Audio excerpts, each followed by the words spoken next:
നമസ്കാരം. കേരള സർവകലാശാല സിൻഡിക്കേറ്റ് യോഗത്തിൽ നാടകീയ രംഗങ്ങൾ, വാക്കേറ്റം, പോർവിളി. സ്ഥിരം VC നിയമിക്കുന്നതിനുള്ള സെർച്ച് കമ്മിറ്റിയിലേക്ക് കേരള യൂണിവേഴ്സിറ്റി പ്രതിനിധിയെ തെരഞ്ഞെടുക്കുന്നതിനായിട്ടാണ് സെനറ്റ് യോഗം ചേർന്നത്. ഉന്നത വിദ്യാഭ്യാസ മന്ത്രി ആർ ബിന്ദുവും VCയുടെ ചുമതലയുള്ള ഡോക്ടർ മോഹൻ കുന്നുമ്മലും തമ്മിൽ വാക്കുതർക്കമുണ്ടായി. സെർച്ച് കമ്മിറ്റിയിൽ പ്രതിനിധിയെ നിശ്ചയിക്കേണ്ടെന്ന മന്ത്രി പ്രമേയം അവതരിപ്പിച്ചതാണ് തർക്കത്തിന് ഇടയാക്കിയത്. സെർച്ച് കമ്മിറ്റിയുടെ ഘടന മാറ്റാനായി നിയമസഭ പാസാക്കിയ ബിൽ രാഷ്ട്രപതിയുടെ പരിഗണനയിൽ ആയതിനാൽ ഇപ്പോൾ പേര് നിർദ്ദേശിക്കേണ്ടതില്ല എന്നാണ് CPMന്റെ നിലപാട്.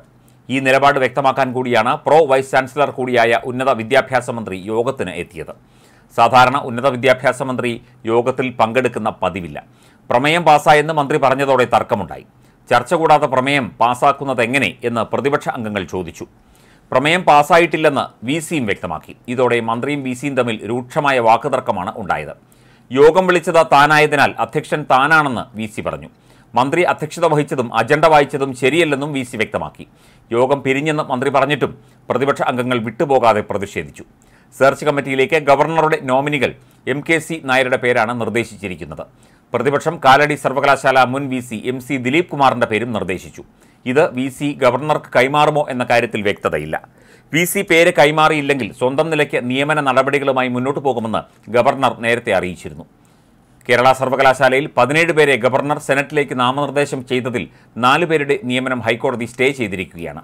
ശേഷിക്കുന്ന 13 പേരിൽ 11 പേരും BJPക്കാരാണ്. UDFന് 12 സെനറ്റ് അംഗങ്ങളാണ് ഉള്ളത്. ഗവർണർ നാമനിർദ്ദേശം ചെയ്ത 13 പേരും SFI പ്രതിഷേധത്തിനിടെ യോഗത്തിന് എത്തി. VCയെ തെരഞ്ഞെടുക്കുന്ന സെർച്ച് കമ്മിറ്റിയുടെ ഘടന മാറ്റിക്കൊണ്ട് നിയമസഭ പാസാക്കിയ ബിൽ രാഷ്ട്രപതി ഭവനിലാണെന്നും ഇതിൽ ഗവർണർ ഒപ്പുവയ്ക്കാത്തത് സുപ്രീം കോടതിയിൽ ചോദ്യം ചെയ്തിരിക്കുകയാണെന്നും LDF അംഗങ്ങൾ ന്യായീകരിക്കുന്നു. ഈ സാഹചര്യത്തിൽ സെർച്ച് കമ്മിറ്റിയിലേക്ക് സർവകലാശാല പ്രതിനിധിയെ നൽകേണ്ടതില്ല എന്നാണ് മുന്നണി നിലപാട്. കാർഷിക സർവകലാശാലയിൽ പ്രതിനിധിയെ നൽകണമെന്ന VCയുടെ ഔദ്യോഗിക പ്രമേയത്തെ LDF അംഗങ്ങൾ എതിർത്ത് തോൽപ്പിച്ചിരുന്നു. കേരളയിൽ സെനറ്റ് പ്രതിനിധിയെ 1 മാസത്തിനകം തെരഞ്ഞെടുത്ത് നൽകണമെന്ന് ഹൈക്കോടതി വിധിയുണ്ട്.